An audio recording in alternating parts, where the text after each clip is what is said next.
भगवान शिव को एक बार क्रोध आया और शंकर जी ने अवधूतेश्वर रूप धारण करा। शिव जी का एक नाम हो गया अवधूतेश्वर महादेव।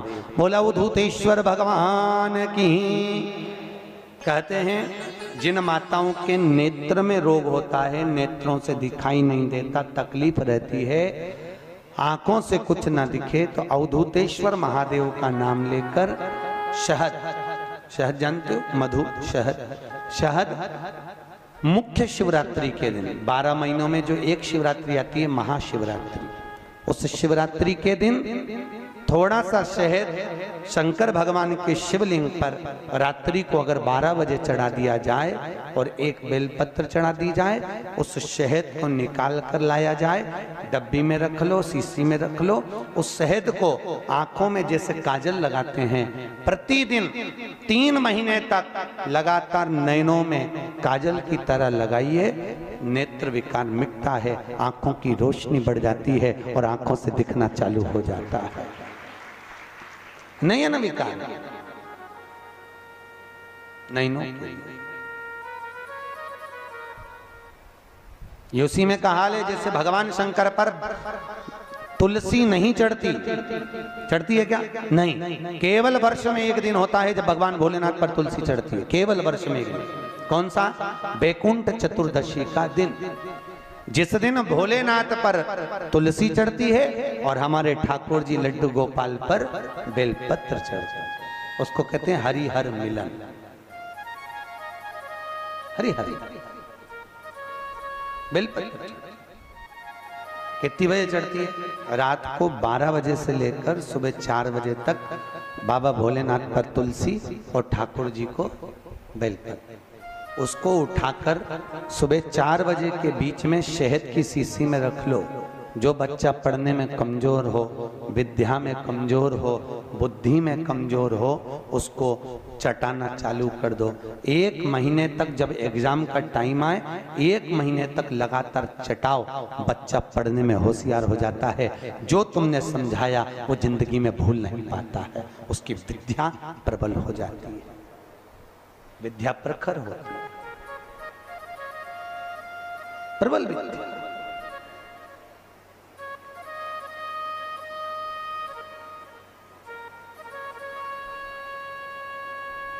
कौन से दिन चढ़ती है? जम के बोलो। बैकुंठ चतुर्दशी, भगवान शिव पर तुलसी। तुलसा कौन? तो शास्त्र कह रहा है भगवान शंकर को क्रोध आया, शिव जी ने अवधूतेश्वर रूप धारण करा। अवधूतेश्वर रूप को भगवान ब्रह्मा जी ने नारायण के कहने पर घोड़े का रूप दे दिया और उस अश्व को, उस घोड़े को समुद्र में फेंका। समुद्र में फेंकते ही उस अश्व के रूप में से शिव का एक रूप जलंधर के रूप में जन्म ले लिया। क्या नाम पड़ा? जम के बोलो। जलंधर। जलंधर का अवतार हो गया और जलंधर शिव के स्वरूप जैसा रहता है, भगवान शंकर।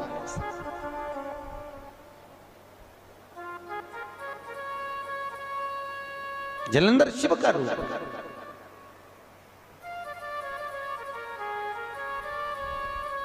और जलंधर भगवान शंकर का स्वरूप धारण कर रहा। उसका विवाह वृंदा के साथ में हुआ। वृंदा कौन? जो माता पार्वती और शिव की आराधना में लीन रहती थी। वो शिव और पार्वती की आराधना में जो लीन रहने वाली है, शंकर और पार्वती की आराधना में 24 घंटे डूबने वाली है, ऐसी वृंदा।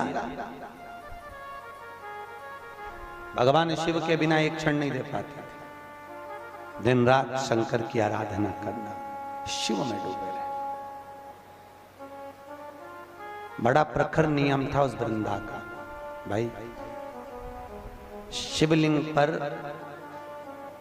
बेलपत्र चढ़ाना, जल चढ़ाना, इसका भी एक नियम होता है कि शंकर जी पे शिवलिंग पर जल कहाँ चढ़ाया जाता है। सबसे पहला जल अगर शंकर जी को चढ़ाने जा रहे हो तो शंकर जी के जो चरण है, जहां से पानी नीचे गिरता है, उसके सीधे वाले भाग पर, अपने हाथ का सीधा भाग, वहां जल चढ़ाओ।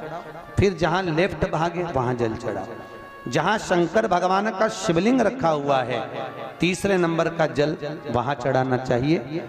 चौथे नंबर का जल भगवान शंकर के शिवलिंग पर चढ़ाना चाहिए। पांचवें नंबर का जल ऊपर अगर जलाधारी लगी हो तो उसमें चढ़ाओ, नी हो जलाधारी तो भगवान शंकर का जहां नंदी बैठा है, नंदी का एक पांव ऊंचा रहता है, उस पांव के पास में जल चढ़ाना चाहिए। पांव जल जल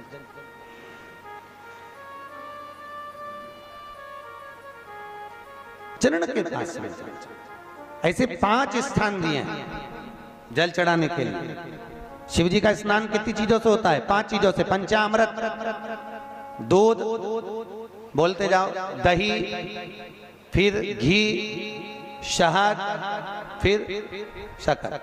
ये 5 चीजों का प्रमाण क्या है? शास्त्र कहता है दूध चढ़ाने से घर में संतान की वृद्धि होती है।